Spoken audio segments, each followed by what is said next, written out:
Avec Electra à Los Angeles et Ali quelque part en mer, on ne peut certainement pas l'envisager avant la semaine prochaine, au plus tôt. Eh bien, J'ai perçu l'hésitation de Marina au bout du fil. le mieux serait peut-être qu'on en parle toutes les deux quand tu rentreras à la maison. Mais rien ne presse pour l'instant, Maya. Aussi, si tu préfères rester encore un peu à Londres, il n'y a plus rien à faire pour lui, ici. La voix de Marina s'est brisée. Je saute dans le premier avion pour Genève. Je vais téléphoner à la compagnie aérienne et je te donnerai l'heure du vol. Entre-temps, j'essaie de contacter tout le monde. Je suis vraiment désolée, ma chérie. A soupiré Marina. Je sais que tu l'adorais. Oui. L'étrange sérénité que j'avais ressentie pendant que nous débattions des préparatifs m'a soudain abandonnée, comme le calme avant la tempête. Je t'appelle plus tard quand je saurai à quelle heure j'arrive. Très bien. Maya, prends soin de toi. C'est un choc terrible. J'ai raccroché. Puis, avant que les nuages noirs dans mon cœur ne percent et ne menacent de m'engloutir, je suis montée dans ma chambre pour téléphoner à la compagnie aérienne. Pendant que j'attendais qu'on prenne mon appel, j'ai regardé le lit dans lequel, le matin même, j'avais tout simplement ouvert les yeux sur un autre jour. Et j'ai remercié Dieu que les êtres humains n'aient pas la faculté de prévoir l'avenir. La femme qui a répondu au bout d'un moment n'était pas très aimable et j'ai compris, tandis qu'elle me parlait de vols complets, de coûts supplémentaires et de coordonnées de cartes de crédit, que mon barrage émotionnel était prêt à craquer. Finalement, une fois qu'elle m'eut alloué de mauvaise grâce une place sur le vol de 16 heures pour Genève, ce qui signifiait que je devais me dépêcher de rassembler mes affaires et prendre un taxi pour Heathrow, je me suis assise sur le lit et j'ai contemplé le motif du papier peint pendant si longtemps que le dessin a commencé à danser devant mes yeux.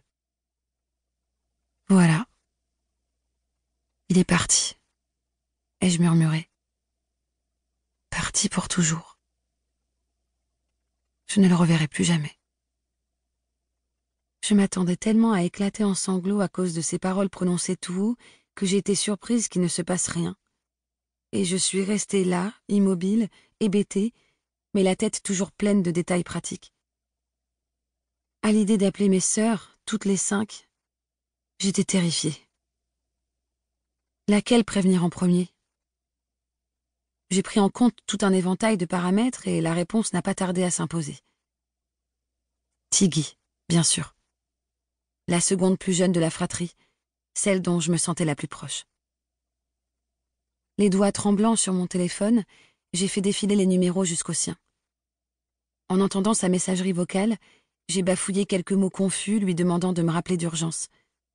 Elle se trouvait quelque part dans les Highlands, en Écosse, où elle travaillait dans un centre qui recueillait des cervidés malades. Quant à mes autres sœurs, leurs réactions seraient diverses, en apparence du moins, allant de l'indifférence à un dramatique épanchement d'émotions.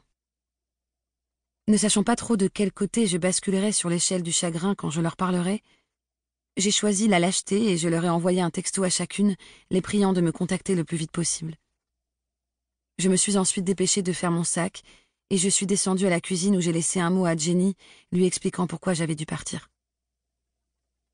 J'ai décidé de héler un taxi dans la rue et j'ai marché d'un pas rapide le long du parc de Chelsea, comme n'importe qui par une journée banale.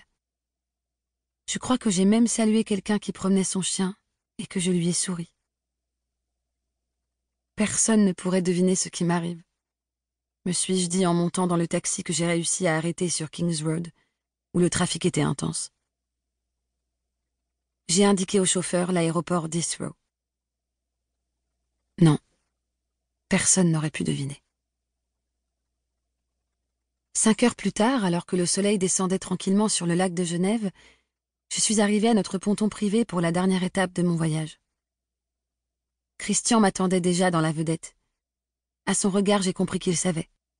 « Comment allez-vous, mademoiselle Maya ?» a-t-il demandé en m'aidant à monter à bord, ses yeux bleus pleins de compassion. Je suis contente d'être ici, ai-je répondu d'une voix neutre. Puis je suis allée m'asseoir à l'arrière du bateau, sur la banquette en cuir crème qui suivait la courbe de la poupe.